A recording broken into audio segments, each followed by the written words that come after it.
할렐루야. 오늘도 하나님 앞에 예배드리는 여러분 모두를 축복합니다. 이제 우리가 비대면 예배로 또 각자의 가정에서 처소에서 예배드리는데, 오늘 기획위원회를 마치면 아마 다음 주부터는 현장 예배와 또 온라인 예배를 동시에 아마 우리가 드릴 수 있게 될 겁니다.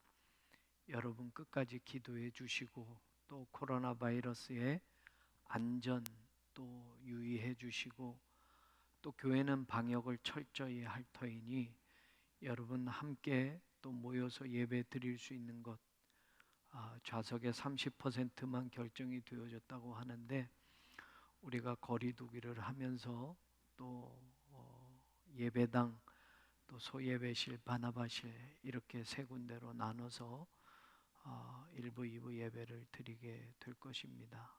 장로님들과 기획위원회를 오늘 하고 결정하고 또 주중에 여러분들에게 소식을 전할 터이니 함께 우리가 끝까지 기도하면서 하나님을 예배하는 자리를 신실하게 잘 지켜나가기를 바랍니다. 지난주에 동작지방 목회계획 세미나 기간이어서 목사님들과 모임을 가졌습니다. 그때 어느 목사님과 대화를 나누는데, 목사님은 평소에 허리가 많이 아프셨다라는 겁니다. 그런데 어느 목사님을 소개받아서 그분의 기도로 치유가 되었고, 목사님뿐만이 아니라 목사님의 가족도 그분에게 모시고 가서 기도를 받았고, 또 아는 분도 그 목사님을 소개해서 기도받고 모두 고침을 받았다라는 겁니다. 그럴 수 있지요. 그런데 그 이야기를 해주는 목사님이 모두가 아픈 환자들이 허리가 아팠던 것이고, 그 기도해준 목사님은 허리 전문 신유의 은사를 가지고 있다라는 말에 저는 반대를 했습니다. 특별히 하나님이 신유의 은사를 주셨는데 무슨 의사처럼 허리만 고치는 신유의 은사를 주실 수 있겠느냐? 신유의 은사라는 것도 자신의 믿음과 하나님의 은혜로 이루어지는 것이지, 허리 전문 신유 은사가 어디 있느냐? 목사님, 나는 못 믿겠어요. 나는 하나님이 특별히 너는 허리만 고치는 신유 은사를 주겠다라고 하셨을까?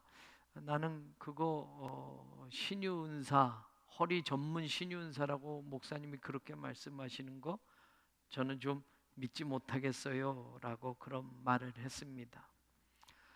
우리가 병 고침을 받는 것, 신유의 은사로 기도하면 어떤 병이든지 고침을 받는 것, 실제 일어나는 일이기 때문에 우리는 그런 은사를 또 그런 기도를 드리기도 하고 그런 은사의 목회자를 보기도 합니다. 신유라는 건 또 다른 표적과 기적과도 관계되는 것이지요. 저는 목회자가 되면서 기도하는 것 가운데 하나님의 말씀을 잘 전할 수 있고, 제가 또 하나님의 말씀을 읽으면 그 영적인 깊은 깨달음도 하나님으로부터 얻을 수 있는 그런 목회자가 되게 해달라고 제일 중요하게 기도를 했습니다. 그런데 목회하면서 언제가 여러분들에게도 고백했지만, 성도들이 너무 아프고 병원에 가도 고치지 못하고 또 암으로 고통받고 투병하는 모습을 보면서 하나님, 제게도 신유 은사를 좀 주십시오. 그래서 우리 성도들 기도하면 병이 고침 받고 치유되는 그런 기적들, 암도 치유되고 그런 놀라운 신유의 기적들이 제 목회에도 좀 일어날 수 있도록 저에게도 하나님 병 고치는 신유의 은사를 주십시오라고 간절히 기도했던 적도 있었습니다.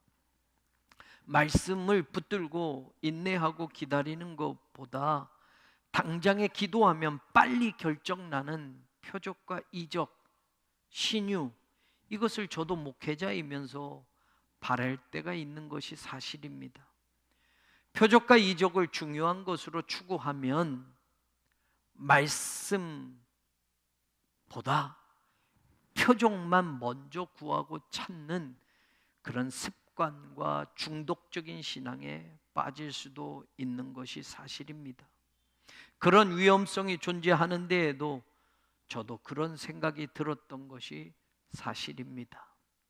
오늘 본문의 사건의 마지막 기록이 54절, 이것은 예수께서 유대에서 갈릴리로 오신 후에 행하신 두 번째 표적이니라 라고 결론을 맺고 있습니다. 이것을 보면 오늘 내용은 예수님이 보여주신 표적 사건이었음을 알게 합니다. 어떤 표적 사건이었고 이 이야기를 통해서 요한은 우리에게 무엇을 전하고 싶었는지, 그리고 우리는 오늘을 살면서 이 말씀을 통해서 어떤 신앙의 교훈을 배울 수 있는지 저는 여러분과 말씀을 나누려고 합니다. 오늘 우리가 읽은 본문에 처음으로 다시 가면 43절, 이틀이 지남에 예수께서 거기를 떠나 갈릴리로 가시며 라는 구절이 나옵니다. 예수님이 이틀 동안 머무르신 곳이 어디였고 거기서 무엇을 하셨을까? 우리가 아는 대로 앞에 본문을 보면 사마리아 사람들이 사는 수가라는 동네였습니다. 예수님은 거기서 우물가에 남편 5이나 있었던 여인을 우물가에서 만나서 대화를 나누었고, 그 여인은 동네로 돌아가서 자기가 만난 예수님을 전하게 됩니다. 그리고 40절에 보면 그 동네 사람들이 예수님에게 자기들과 더 좀 계셔 주십시오, 유하고 좀 가십시오 라고 청했고, 예수님은 바로 그 수가 동네에서 이틀을 더 계셨다고 성경 기록합니다. 그 이틀 동안 예수님은 사마리아 사람들에게 말씀을 전해 주셨습니다. 그리고 그것으로 인해서 예수님으로부터 친히 말씀을 들었던 그 사람들은 진짜 세상의 구주신 줄 알게 되었다라는 고백을 하게 됩니다. 그래서 성경에 보면 41절에 예수의 말씀으로 말미암아 믿는 자가 더욱 많아라는 그 말씀의 결과가 나타나고 있습니다. 이렇게 이틀을 더 계시면서 말씀을 전하시고 예수님은 원래의 여정이었던 갈릴리를 향하여 다시 떠나십니다. 그러면서 예수님은 제자들에게 말합니다. 선지자는 자기 고향에서 높임받지 못한다, 이런 말을 하십니다. 나사렛이 있는 갈릴리는 예수님이 자라나신 곳입니다. 베들레헴 말구에서 태어나셨지만 자라기는 갈릴리에 가서 자라나셨기에 바로 그곳은 예수님의 고향입니다. 동네 사람들은 요셉의 아들인 인간 예수를 어려서부터 보아왔으니까 누구보다도 잘 알고 있습니다. 그러니까 예수님을 메시아라고 생각할 수 없었던 겁니다. 그래서 고향에서는 높임을 받지 못하는 것이라고 예수님이 그렇게 제자들에게 말씀하시면서 지금 갈릴리로 가고 계셨던 겁니다. 그런데 45절에 보면 깜짝 놀랄 일이 생겼습니다. 갈릴리에 이르심에 갈릴리인들이 그를 영접하니라고 되어 있습니다. 갈릴리 사람들이 예수님을 예전처럼 대하지 않고 영접을 하러 나온 겁니다. 그 이유가 45절 중간에 나오는데, 이는 자기들도 명절에 갔다가 예수께서 명절 중 예루살렘에서 하신 모든 일을 보았음이더라 라고 성경은 말합니다. 갈릴리 사람들이 유월절을 지키러 예루살렘으로 갔던 겁니다. 그런데 마침 유월절을 지키러 예루살렘에 갔다가 예루살렘에서 예수님이 표적을 보이고 이적을 보이는 걸 그들이 눈으로 보았던 겁니다. 그러니까 동네에서 보았던 목수 요셉의 아들 예수로 보이는 게 아니라 이제는 뭔가 다른 예수로 보게 되었다라는 겁니다. 아무나 보일 수 없는 표적과 기적을 일으키는 것을 보면서 그들의 생각이 달라진 겁니다. 바로 예루살렘에서 있었던 일이 요한복음 2장 23절에 정확하게 나옵니다. 6월절에 예수께서 예루살렘에 계시니 많은 사람이 그의 행하시는 표적을 보고 그의 이름을 믿었으나 라고 이렇게 나옵니다. 예루살렘에 살던 사람들뿐만이 아니라 그때 예루살렘에 갔던 갈릴리 사람들도 그 광경을 본 겁니다. 예수님이 표적을 보여준 것을 보고 그들은 예수님을 다르게 생각한 겁니다. 그래서 갈릴리에 왔을 때 그들은 예수님을 영접했던 겁니다. 예수님이 지금 갈릴리에 오기 전에 수가라는 동네 사마리아 사람들과 함께 계셨습니다. 유대인들이 천하게 취급하는 그 사마리아 사람들에게는 예수님의 표적을 보여주지도 않았고 이적을 나타내 주지도 않았습니다. 그런데 유대인들이 그렇게 멸시하는 사마리아 사람들은 예수님이 말씀하신 것만 듣고도 예수님을 세상에 오실 구세주라고 믿고 있었습니다. 유대인들과 예수님의 고향 사람들은 그러나 예수님의 말씀을 듣고 믿는 것이 아니라 예수님이 보여주신 표적을 보고 예수님에 대한 마음을 다르게 생각했다라는 겁니다. 그리고 이 문제는 오늘 본문에 나오는 사건과도 연결되어지고 있습니다. 왕의 신하가 오늘 예수님을 찾아왔습니다. 신하라고 하는 이 단어 바실리코스는 왕의 신하, 왕의 친척으로도 번역할 수 있고, 공적으로 왕궁에서 어떤 직함을 가진 관리의 직을 가진 사람에게도 쓰고, 군인들 중에서는 높은 신분을 가진 사람들에게도 이 바실리코스라는 단어를 사용하였습니다. 당시 신분적으로는 높은 사람이었다라는 겁니다. 바로 그 높은 신분의 사람이 오늘 예수님을 만나러 왔습니다. 세상적인 기준으로 본다면 목수는 하층민의 직업을 가지고 있는 겁니다. 그런데 바로 그 하층민의 직업을 가진 목수인 예수님을 높은 신분의 사람이 만나러 온 겁니다. 일반적으로는 서로가 만날 일이 없습니다. 그것도 가버나움에서 갈릴리까지 약 34km 정도 거리인데 도보로 치자면 반나절 이상이 걸리는 그 거리를 마다하지 않고 바로 이 높은 신분의 왕의 신하가 예수님을 만나러 온 겁니다. 이유는 그의 아들이 죽게 되었기 때문입니다. 47절에 이렇게 말합니다. 그가 예수께서 유대로부터 갈릴리로 오셨다는 것을 듣고 가서 청하더니 내려오셔서 내 아들의 병을 고쳐주소서 하니 그가 거의 죽게 되었음이더라. 예수님, 제 아들이 죽게 되었으니 빨리 가버나움에 같이 가셔서 제 아들을 고쳐주십시오 라고 했던 겁니다. 그러면 예수님이 그래 가자라고 하든지 아니 내가 못 가겠다라고 하든지 이렇게 답을 주셔야 하는 것이 상식적인데 갑자기 예수님이 이런 말씀을 48절에 합니다. 예수께서 이르시되 너희는 표적과 기사를 보지 못하면 도무지 믿지 아니하리라. 그 말에 오늘 49절 신하가 대답합니다. 주여, 내 아이가 죽기 전에 내려오소서. 그리고 50절에 예수님이 말씀합니다. 가라, 내 아들이 살아있다 하시니 그 사람이 예수께서 하신 말씀을 믿고 갔다라고 나옵니다. 바로 여기에도 예수님께서 말씀을 믿느냐, 표적을 보고 믿느냐, 이 문제를 제시하고 있습니다. 사랑하는 여러분, 표적과 기적이 교회 안에서도 일어납니다. 이 세상에서도 표적과 기적은 보여집니다. 그런데 표적과 기적은 믿음을 갖게 하는 수단으로 쓰이는 것뿐이지 표적이나 기적 자체가 믿음의 목적이 되어서는 안 됩니다. 왜냐? 그리스도인은 기적을 믿고 살아가는 사람이 아니라 하나님의 말씀을 믿고 살아가는 사람들이기 때문입니다. 갈릴리에서 예수님을 환영하며 영접한 사람들은 예수님이 예루살렘에서 보여주신 표적과 기사를 보고 믿으려고 하였고, 지금 예수님을 찾아온 왕의 신하는 예수님의 말씀을 믿고 갔다라고 요하는 극명한 대조를 우리에게 보여주고 있습니다. 가라, 네 아들이 살아있다 하시니 그 사람이 예수께서 하신 말씀을 믿고 가더니, 그 사람이 예수께서 하신 말씀을 믿고 갔다. 예수께서 하신 말씀이 뭡니까? 가라, 네 아들이 살아있다라는 말씀이었습니다. 예수님의 이 말씀은 시제로 하면 현재 시제입니다. 능동태 직설법으로 말한 겁니다. 다시 말하면 살 것이다 라고 미래 시제로 말씀하신 게 아니라 지금 네 아들이 살아있다 라고 현재 시제로 직설법으로 말씀하셨습니다. 불과 8시간 9시간 전에 그 아이가 거의 죽게 된 것을 보고 예수님에게 불이 나게 달려온 이 사람인데, 그 아이가 지금 살아있다라고 예수님은 말씀한 겁니다. 그러면서 가라라고 하셨습니다. 여러분, 아들을 고쳐주면 고쳐진 기적을 보고 예수님 믿겠습니다 하는 것이 일반적인 순서입니다. 그리고 그 시대 그런 사람들이 쫓던 예수님을 믿는 방법 중에 하나입니다. 기적을 보여주면 믿는 겁니다. 표적이 일어나면 그걸 보고 믿는 것입니다. 그런 순서였습니다. 아들을 고쳐주면 예수님을 믿는 겁니다. 그런데 오늘 예수님께서는 그에게 가라, 네 아들이 살아있다라는 말씀만 하십니다.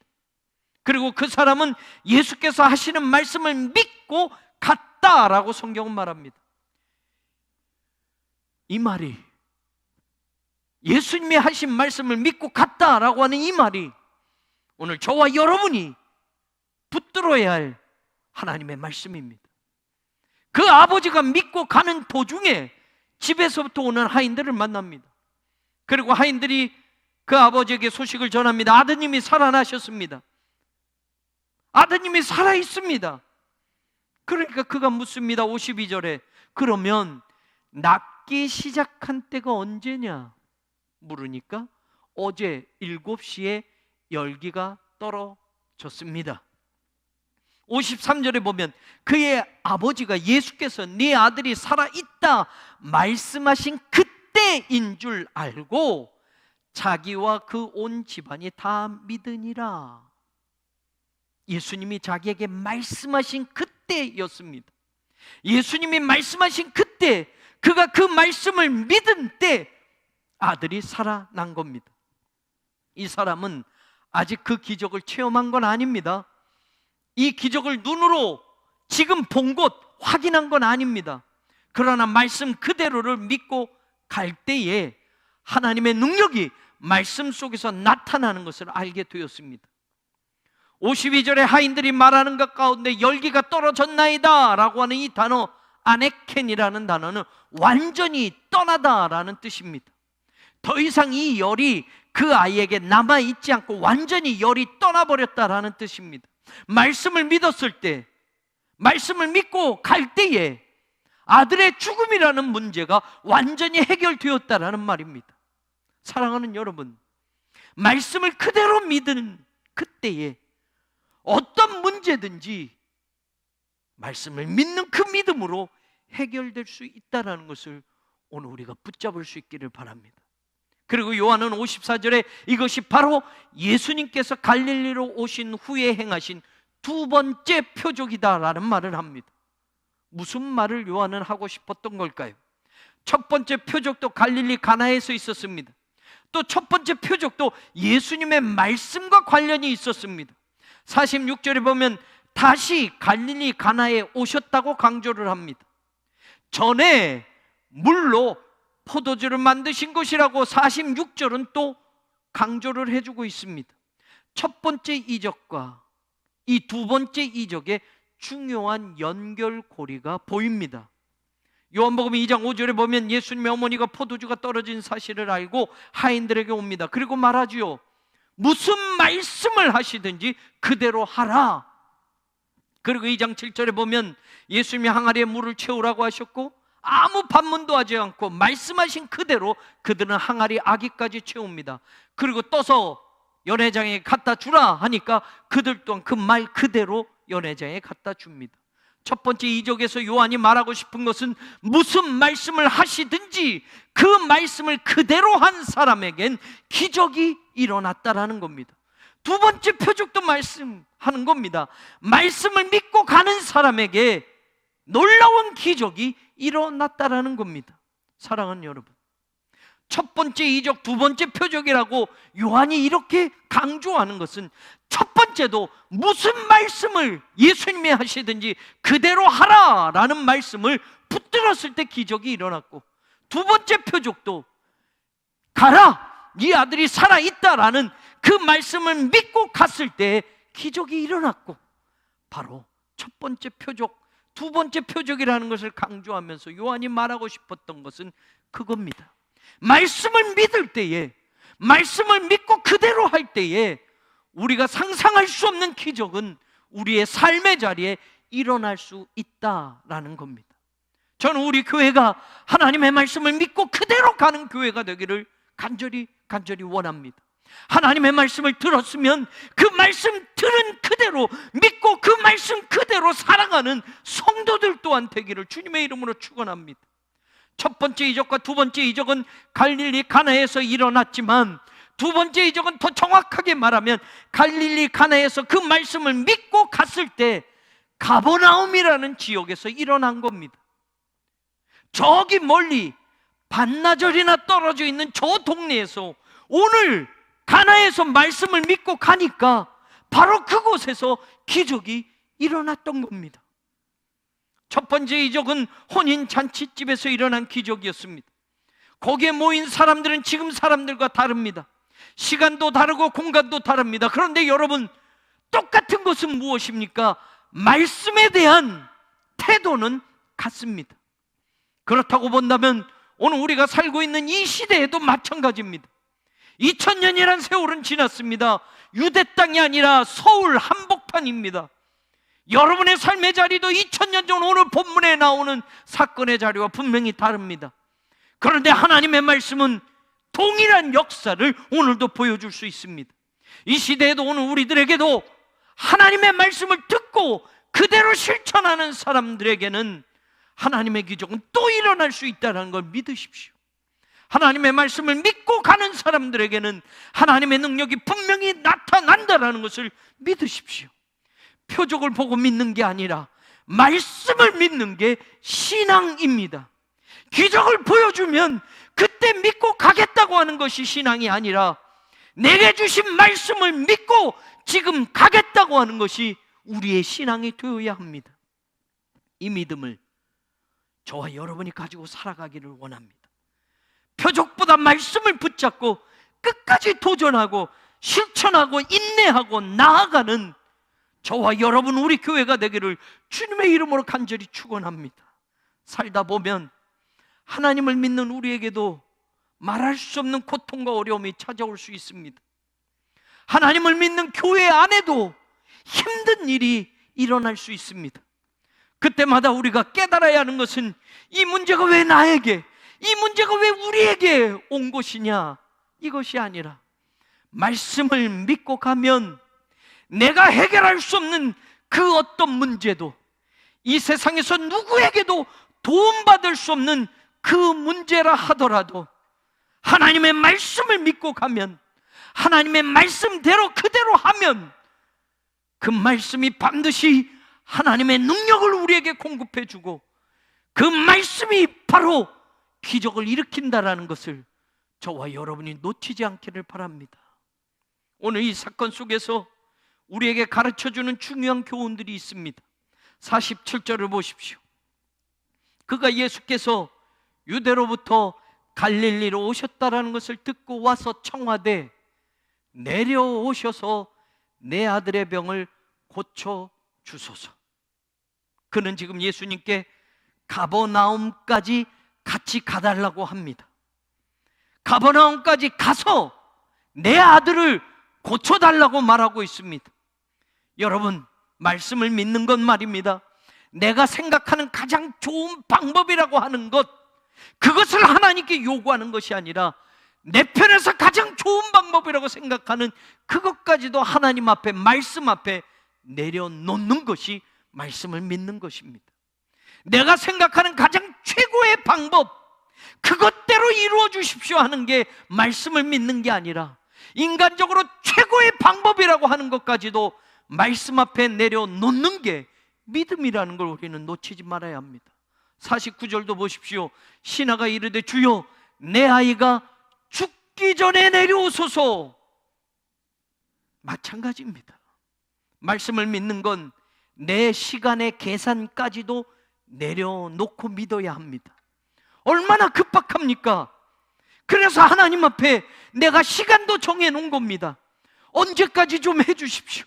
언제까지 이 문제가 해결돼야 합니다. 하나님, 그때까지 이 문제가 해결되게 해주십시오.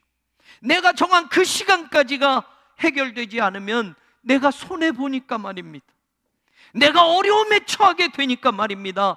하나님 앞에 우리는 때론 기도하면서 내가 시간을 정해놓고 그 시간 안에 해결해 주시라고 요구할 때가 있습니다. 그건 믿음이 아닙니다. 죽기 전에 내려오라고 이 사람은 지금 예수님께 요구했습니다. 그게 내 시간 계산으로 맞기 때문입니다. 죽으면 소용없으니까 내가 시간도 그렇게 정해놓은 겁니다.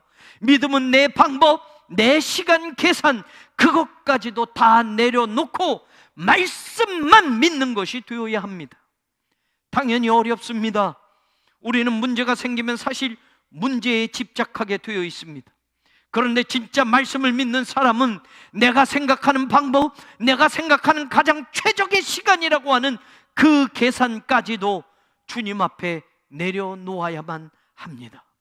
하나님께 문제를 가져갔으면 문제를 집중하지 말고 이제는 하나님만 집중해야 되는 겁니다. 시편 37편 5절 내 길을 여호와께 맡기라 그를 의지하면 그가 이루시리라.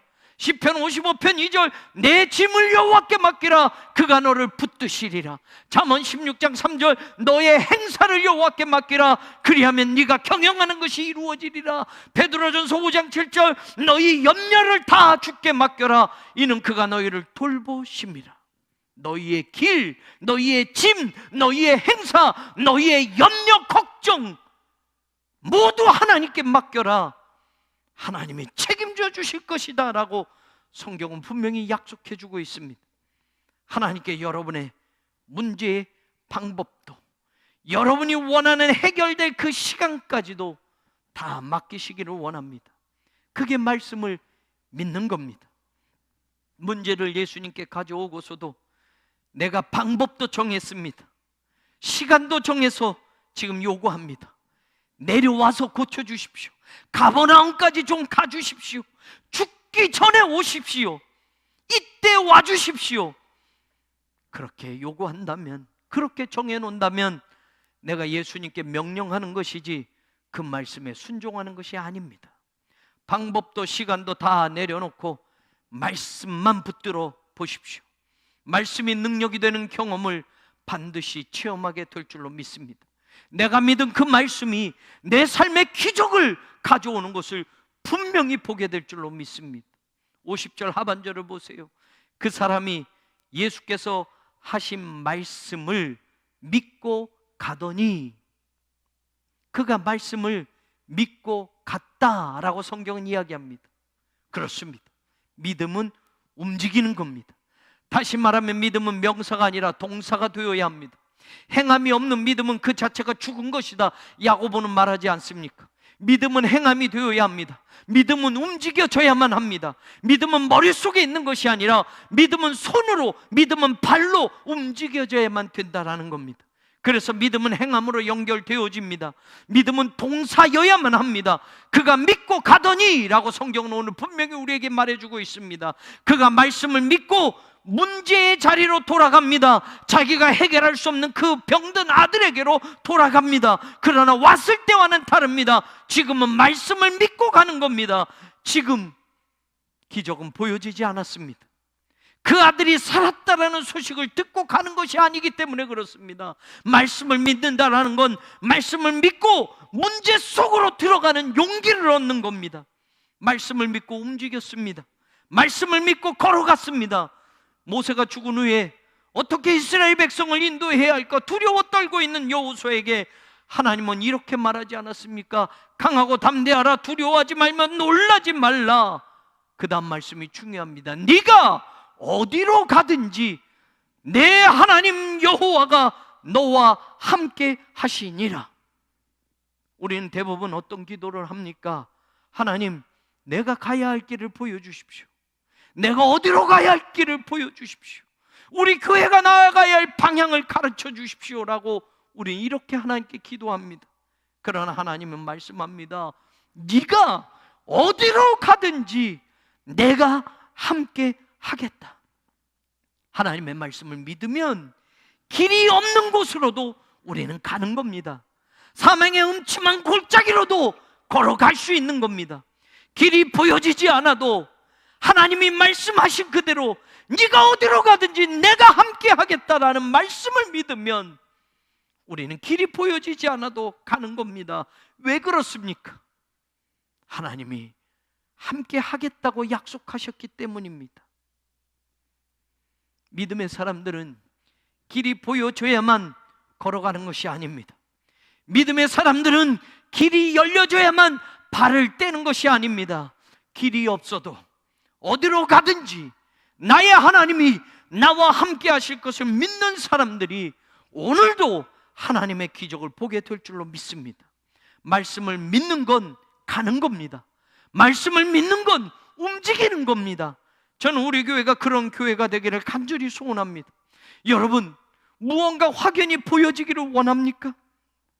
우리 교회 앞에 하나님의 뭔가 확실히 보여주셔야만 여러분 가려고 하십니까? 목사가 말씀으로 여러분들에게 하나님의 비전과 하나님의 꿈을 이야기해도 아직 보여지지 않기 때문에 갈 수 없습니다라고 주저하고 계십니까? 사랑하는 여러분, 어디를 가든지 하나님이 우리와 함께 계실 줄로 믿습니다. 이게 오늘 우리가 고백하는 믿음이 되고 오늘 우리가 살아가는 신앙의 삶의 현장이 되기를 주님의 이름으로 간절히 축원합니다. 지금 당장에는 그래요, 어려울 수 있습니다. 길이 아니기 때문에 불평하는 사람도 있을 수 있습니다. 왜 이런 길을 가냐고 투덜댈 수도 있습니다. 그러나 의심하지 마십시오. 하나님은 내가 너에게 보여준 길을 가라고 하지 않았습니다. 네가 어디로 가든지 내가 함께해 주겠다고 하셨습니다. 길이 없으면 길을 만들어 주실 줄로 믿습니다. 길이 막혔으면 그 길을 뚫어서라도 하나님은 하나님의 백성들의 길을 진행시켜 주실 줄로 믿습니다. 공사 진입로가 없어서 걱정이었습니다. 해결할 수 없어서, 도움받을 수 없어서 하나님께 요청하고 기도하고 간구했습니다. 그러나 이 말씀을 통해서 저도 하나님 앞에 회개합니다. 세상의 도움이 아니라 네가 어디로 가든지 내가 함께 하겠다는 그 말씀, 오늘 왕의 신하가 하나님의 말씀을 믿고 예수님이 주신 말씀을 믿고 갔을 때 기적이 일어났던 것처럼 오늘 저와 여러분의 삶에도 그 믿음이 우리의 삶의 현장 속에 작용되어지고 나타나지기를 간절히 축원합니다. 하나님은 하나님의 백성들의 길을 반드시 보여주실 것입니다. 우리 교회가 정말 하나님의 꿈을 가졌다고 한다면, 우리 교회가 정말 하나님의 영광과 기쁨을 위한 교회가 되기를 정말 원한다면 보이지 않아도 믿음으로 함께 끝까지 걸어가십시오. 길이 없어도 길을 만들어 주실 하나님을 믿고 함께 나아가는 우리 모두가 되기를 바랍니다. 오늘 이 왕의 신하가 믿고 간 것처럼 우리의 인생도 신앙의 여정도 하나님의 말씀을 믿고 가는 삶이 되기를 주님의 이름으로 간절히 축원합니다. 마지막 말씀이 있습니다. 53절을 보십시오.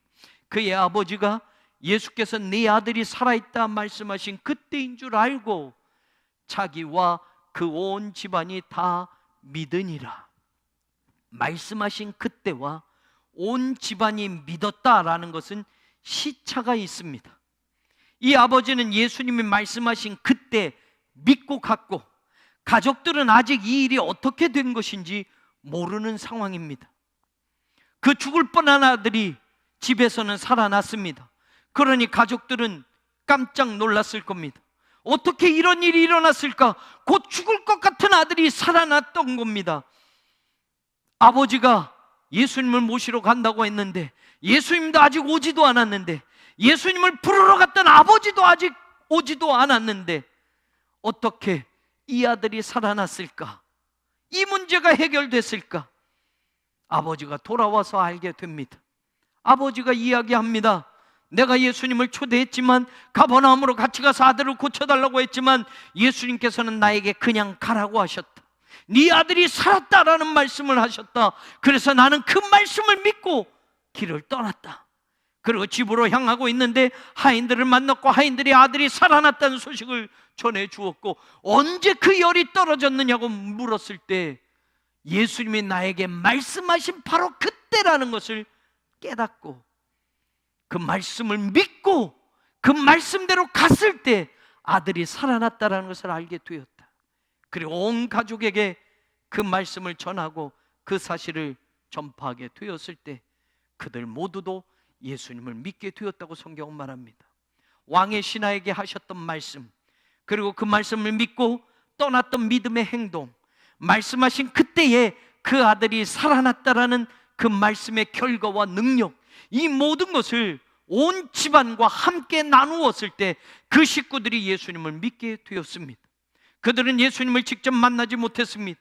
그들은 예수님께 직접 말씀을 듣지도 못했습니다. 그럼에도 불구하고 말씀을 듣고 말씀을 믿고 갔던 아버지를 통해서 그 말씀이 나누어졌을 때 그들은 예수님을 똑같이 믿게 되었다라고 성경은 말합니다. 오늘 여러분 중에 2000년 전에 예수님을 만나고 오신 분이 계십니까? 직접 예수님에게 말씀을 듣고 오신 분이 있습니까? 그래서 예수님을 믿으셨습니까? 아니요, 한 분도 그런 분이 없을 겁니다. 제자들에게, 사도들에게, 초대교우들에게, 신앙과 믿음의 선배들에게 말씀이 주어졌고 그 말씀대로 살았고 그 말씀대로 이루어진 모든 사실을 우리 또한 나눔을 받았을 때, 그 말씀에 대한 소식을 듣게 되었을 때 오늘 우리도 예수님을 구세주로 영접할 수 있고 고백하게 된 줄로 믿습니다. 말씀을 나누는 믿음의 사람들이 되십시오. 말씀을 믿고 그대로 걸어가는 삶을 살아가는 믿음의 백성들이 되십시오. 표적을 쫓아다니지 마십시오. 기적의 현장을 쫓아가는 그런 신앙이 되지 마십시오. 말씀을 끝까지 붙들고 말씀을 따라가기만 하면 말씀이 곧 능력임을, 말씀이 곧 예수 그리스도이심을 오늘 우리의 삶의 자리에서도 체험하게 될 줄로 믿습니다. 말씀하신 그때 그 말씀을 끝까지 붙들고 가십시오. 주의 말씀대로 살아날 것입니다. 이미 기적은 말씀을 믿은 그때에 우리에게 일어나게 될 줄로 믿습니다. 그 믿음이 오늘 저와 여러분의 믿음이 되고 그 삶이 오늘 저와 여러분이 걸어가는 인생의 모든 길이 되기를 주님의 이름으로 간절히 축원합니다. 하나님,